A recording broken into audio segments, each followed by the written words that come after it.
Alright, so I have not done a YouTube video in quite a while, so I think it's time that I return. And what better way to start doing videos again than by reviewing Spider-Man PS4, because guess what? Oh my god, a new Spider-Man game is coming out and I totally didn't know that. So let's take it back all the way to 2018. It's good to be back. Alright, let's continue. Now, usually when I do a video game review, I start off with the story and then go into the gameplay, but for this game specifically, I just had to start talking about the gameplay first because it is...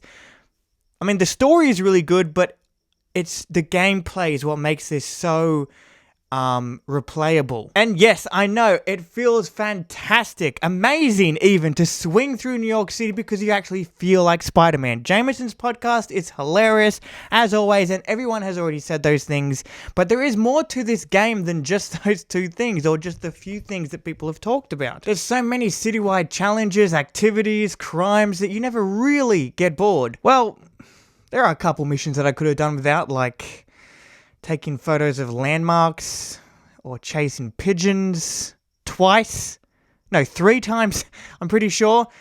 It's just not the most replayable parts of the game. And one thing that never gets old is how free you are to beat the shit out of criminals. I mean, you throw them off buildings, you spin fucking manhole covers endlessly, hitting them so far across the street. It is so much fun just to beat up the bad guys. Oh yes, okay, I'll fucking beat you the fuck up, oh fuck! But I'll be honest, this game doesn't always have the best gameplay. And I mean the puzzles. I hardly ever do these. I actually don't do them anymore because they're just the most boring part of the game. The thing with these puzzles though is that some of them take place within the office of Dr. Octavius. So the idea being that if you complete all of these puzzles, you're essentially helping create Doc Ock and possibly making him stronger, therefore harder to beat later. But that's not actually the case. These puzzles that may or may not have an effect on his ultimate turn to the dark side and how powerful he becomes, never a thing. So they have you do these puzzles in the office that they tell you is helping you upgrade him, like his armor and his tech and all that, but when you actually fight him, there's no difference. So whether you do the puzzles or not, which I've done, I've tried both. I've tried without puzzles and tried with puzzles, and as far as I can see, there is no effect. How much cooler would it have been if you had gone throughout the entire game, never done those puzzles, and it was actually easier to beat him in the end? Or if you did complete all those puzzles and it was actually really hard for you to beat him? That would have been a nice surprise for a first-time player.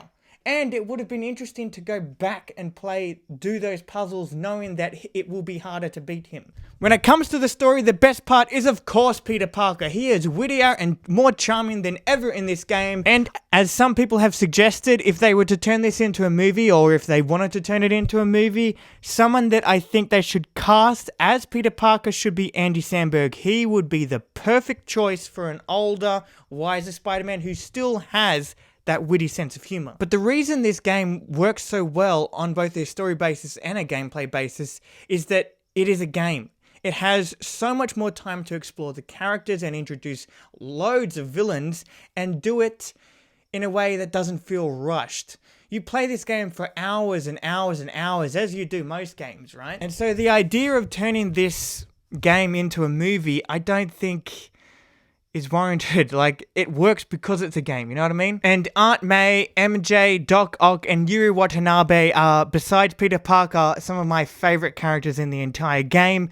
Yuri Watanabe, I will keep my thoughts on her for the next video. As for everyone else, it really does feel like there's history here between these characters and Peter due to excellent writing and excellent performances, so that when the time comes, they can pull on those heartstrings, and boy do they do that. I really don't want to mention the ending, because it is something that if you haven't played the game yet or haven't gotten up to the end, maybe there's someone who started playing in 2018 and never finished, but if you haven't gotten to the end, I don't want to spoil the ending for you because it will chop your heart out, put it into a blender, and then drink it. When it comes to Doc Ock in this game, I was so impressed by this version of the character that when I went back to watch Spider-Man 2, as I'm sure you've seen in that review, I was having trouble trying to see, you know, how relevant that Doc Ock was, because this one was just fleshed out so much more. And that's one thing I've noticed in this game and the more recent Spider-Man films with Tom Holland, is that the villains are challenging Spider-Man's morals more than just, you know, fighting him. Now, the Sinister Six is in this game, which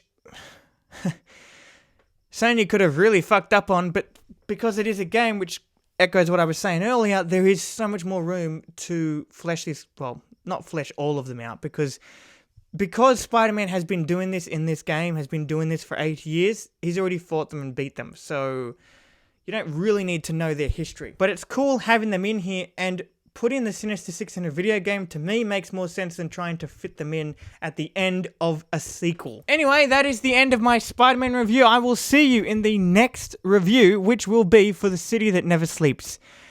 I know, I'm reviewing a DLC again, but it's a long DLC, and it's essentially like its own game. So I just wanted to talk about it because this is its own game, and I can't talk about The City That Never Sleeps because it has its own story. So I'll see you in that video. Spider-Man does whatever a spider can.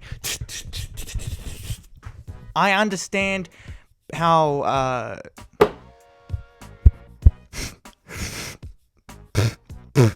and to start off this now usually when I already did that. Oh yeah, I'll beat you up, Spider-Man. I'll fucking bash you, man. What is it? What am I, American?